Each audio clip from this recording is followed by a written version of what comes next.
The question at hand today is whether alternate day fasting is a viable, perhaps even preferable option for folks who want to experiment with intermittent fasting. I've written about fasting many times here on the blog because it's one of my favorite tools for managing insulin, blood sugar, appetite, and possibly promoting longevity, but I've never dedicated a post to alternate day fasting per se. Time to remedy that. I call it a tool, but fasting, having regular, distinct periods of little or no food, is the natural human condition. Or at least it should be. As I like to say, physiologically speaking, some of the best stuff happens when we aren't eating. Fasting triggers desirable hormonal responses, reduces oxidative damage, promotes autophagy, and offers a mental challenge. One, of course, in today's food-rich environment. Most people eat regularly for upwards of 16 or 18 hours every day. Eating in a 6 or 8 hour window, much less going 24 hours or more without food, is rare. For the most part, I'm agnostic about the optimal fasting schedule. Whether someone prefers time-restricted eating like the popular 16-8 or 18-6 protocols, a weekly 24-hour fast, semi-annual prolonged fasting of 3 days or longer, or eating when hunger ensues naturally, is a matter of personal taste. They each have pros and cons, but none so compelling that I'd say one is clearly best for everyone. Since a lot of people seem inclined to try alternate day fasting, it deserves a closer look here. What is alternate day fasting exactly? There are two broad categories of alternate day fasting, ADF. True ADF is where you skip entire days of eating. Eat one day, don't eat the next. Simple, not necessarily easy. With this kind of ADF, you'll be doing 36-hour fasts, dinner one day to breakfast 2 days later, every other day, maybe even longer. Modified ADF is where you eat every day but alternate between days where you eat normally and days where you significantly restrict calories. The general rule is to consume 25% of your typical daily calories. If you usually eat 2,400 calories, your week would look like this. Day 1 to 2,400 calories. Day 2 to 600 calories. Day 3 to 2,400 calories. Day 4 to 600 calories. Day 5 to 2,400 calories. Day 6 to 600 calories. Day 7 to 2,400 calories. Beyond that, anything goes. You can pair ADF with any way of eating, primal, keto, vegan, carnivore, even SAD, though I wouldn't recommend it for obvious reasons. There aren't any rules about when or how often you eat on your regular eating days, but the idea is to consume the same number of calories you'd eat for weight maintenance, perhaps a bit more. Assuming you don't go hog wild, you'll end up in a pretty hefty caloric deficit even while eating normally half the time. There are also a few specific variations in ADF. 5-2 fasting is probably the most well-known. This is akin to modified ADF, but instead of eating in a deficit every other day, you pick 2 days per week, usually non-consecutive, to restrict calories.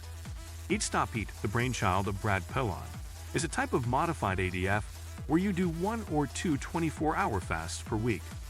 Once or twice per week, you eat dinner one day and then not again until dinner the next day, or breakfast to breakfast, lunch to lunch, whatever you prefer. The Every Other Day diet was devised by Krista Verity, Ph.D., currently a professor of kinesiology and nutrition at the University of Illinois, Chicago, and the author of dozens of scientific papers on the topic of fasting, plus a popular book of the same name. This is your typical modified ADF approach with one notable difference. You're allowed to eat ad libitum, as much as you want, on the eating days. According to Verity, most people still end up in a caloric deficit and lose weight even with feast days. Some readers of her book, The Every Other Day Diet, beg to differ. However, she's had proven success with this method in her academic work. Benefits of alternate day fasting. Possible benefits of ADF include lower fasting insulin 2-3, but inconsistent effects on insulin sensitivity. Lower triglycerides, plus LDL, and total cholesterol, if you go for that 4.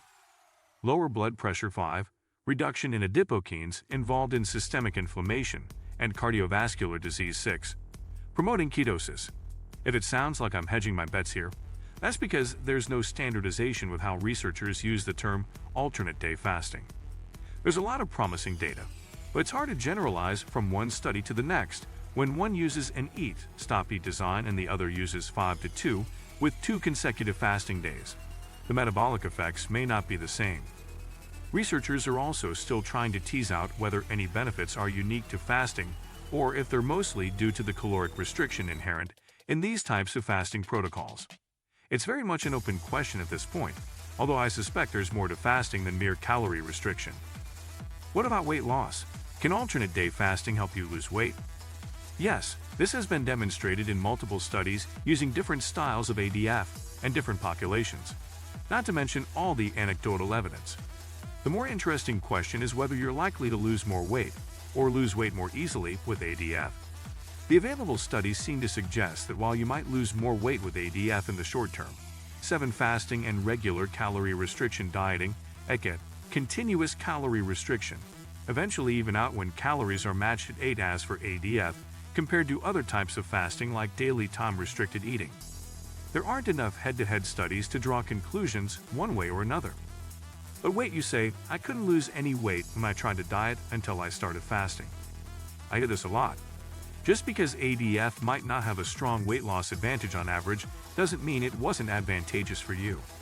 When it comes to losing weight, dietary adherence plays a big role. Many people find it easier to stick to a schedule where they don't have to restrict food every single day. Downsides of alternate day fasting. To do ADF right, you have to track your food, which can be onerous.